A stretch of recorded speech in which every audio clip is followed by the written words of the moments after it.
Français de l'étranger, ce message s'adresse à vous. En 2012, vous élirez le président de la République et pour la première fois, 11 députés à l'Assemblée nationale. Voter, c'est important. À l'image de ce clip, la campagne pour les élections législatives de 2012 a démarré tambour battant. En Israël, l'enjeu est tout particulier. L'électorat francophone représente plus de la moitié des votants de la 8e circonscription. Dimanche soir à Jérusalem, 3 candidats ont accepté de participer à un premier grand débat public. Je pense que ça va être un débat qui va être assez important, d'abord parce que c'est le premier, et deuxièmement parce qu'il va situer un certain nombre de positions de certains candidats. Du côté du public, logiquement, on privilégie d'abord les Français d'Israël. J'attends effectivement de voir quels sont les programmes de chacun, mais je pense qu'à mon avis, ils sont très similaires les uns des autres, parce que je pense que tout le monde a le même goal à la fin. Je pense que le but est quand même le même, identique chez les, j'espère en tout cas chez les 3 candidats, de défendre les droits des Français à l'étranger, enfin les Français en Israël en tout cas. Élection pour les Français de l'étranger ou élection pour défendre les Français d'Israël? Une confusion qui apparaît rapidement dans le débat. Quand je dis nos amis, c'est les amis de l'État d'Israël. Excusez-moi, on va rentrer clairement dans le sujet. Il ne s'agit pas non plus de tourner autour du pot. Mais sur le plan du soutien à Israël, le candidat Gilles Taïeb est le premier à déclencher les hostilités. À tous ces candidats, je vous demande, qu'avez-vous vraiment fait pour Israël ?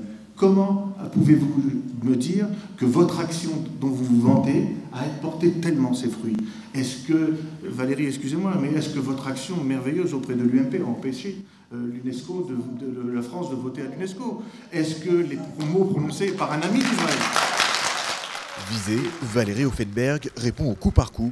Eh bien moi je veux dire une chose, Gilles, je veux dire que si je dois comparer mon expérience politique avec la tienne ou celle d'avec Édouard, je pense qu'il n'y a pas photo. Et riposte. Je t'ai beaucoup entendu critiquer Nicolas Sarkozy, je ne t'ai pas beaucoup entendu critiquer les candidats du Parti Socialiste, qui sont pourtant tes amis. Seule représentante d'un parti politique, en l'occurrence l'UMP, Valérie Offenberg tente de ramener l'enjeu des élections à une lutte entre la gauche et la droite. Maintenant, il faut remettre les choses à leur place. Cette élection est importante. Elle va avoir lieu 1 mois après l'élection présidentielle. Et la réalité est la suivante, c'est que vous allez avoir à faire un choix politique. Et ce choix, c'est soit voter pour la droite, soit voter pour le Parti Socialiste, soit pour Nicolas Sarkozy, soit pour François Hollande. Gilles Taïeb, lui, tente de s'élever au-dessus des partis politiques. Je trouve que j'ai la position idéale. Parce que les gens de gauche m'attaquent pour me trouver à droite, et les gens de droite me trouvent à gauche. Ce qui veut dire que je suis exactement là où il faut être, c'est-à-dire à votre côté, à vous, au côté d'Israël, et j'ai le franc-parler. Le débat tourne finalement au dialogue entre Gilles Taïeb et Valérie Offenberg. La représentante de l'UMP adresse une ultime mise en garde au candidat. Lorsque j'étais il y a 2 jours à Milan, ou il y a 3 semaines à Athènes, on m'a dit, et les Français m'ont dit qu'ils étaient parfois choqués par certains des candidats, qui ne parlaient que d'Israël, et qu'ils considéraient qu'ils étaient méprisés par ces candidats qui se présentaient pour être députés à l'Assemblée nationale.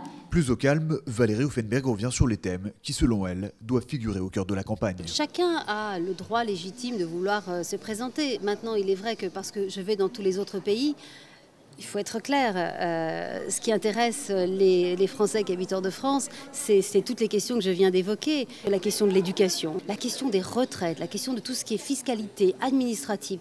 Il y a encore énormément de questions à résoudre et je crois que c'est pour ça que je travaille vraiment sur le fond des projets. Une vision que ne partage pas Édouard Amiach, dernier candidat à être entré en lice. Finalement, quand on est en Israël, il n'y en a pas des enjeux, il y a un seul enjeu. C'est que va-t-on faire de ce poste à l'élection à l'Assemblée nationale? Que va-t-on faire pour Israël?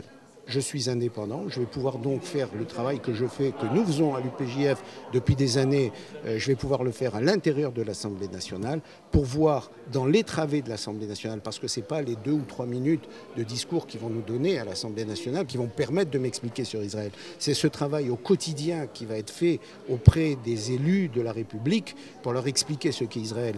Israël, ce n'est pas le beau pays. Israël, c'est d'abord un point commun énorme avec la France. C'est une démocratie magnifique.